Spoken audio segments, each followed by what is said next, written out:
My name is Jonas Nissley. I'm the third generation at Nissley Vineyards. My grandfather, my dad, and my three aunts started the business in the early 1970s, and now we're currently running it together. So in the early 1970s, my grandfather decided he was going to retire from the bridge building business. And at that time, one of his hobbies was winemaking, and he would make small batches of wine in 5-gallon jugs in his basement.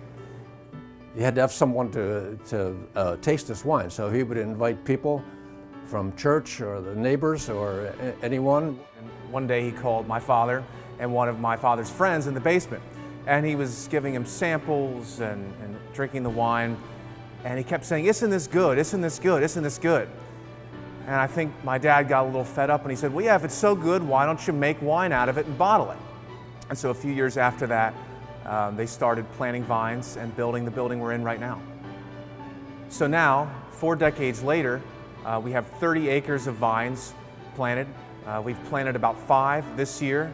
We're going to plant 5 next year and 5 the year after that, because we really want to focus on an important part of our business, which is the fact that many of our wines are estate bottled. We use our grapes or the neighbors to make wine. And it's estate bottled, and that's what that means, that everything is grown on your property and made there and bottled there. Currently, our winery is capable of producing about 60,000 gallons, which makes us one of the largest in Pennsylvania. We also want to focus on producing more vinifera grapes. This year we planted some Merlot and some Cabernet Franc, some Petit Verdot, and also some Barbera.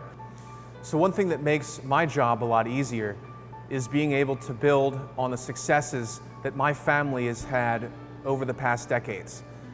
You know, when Nissley Vineyards was founded in the early 1970s, there wasn't much to go on. There weren't many wineries in the state, and so my dad and his 3 sisters and my grandfather, they were sort of pioneers of the industry. Being able to use that expertise that they've built up over the years is really important. They are who Nissley Vineyards has been, and moving forward, we're going to keep doing the things that they did to make this business successful. We're going to keep doing music in the vineyards.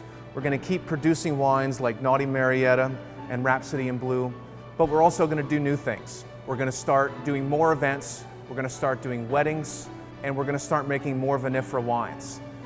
So I'm really excited about where Nissley Vineyards is heading, and I think you should be too.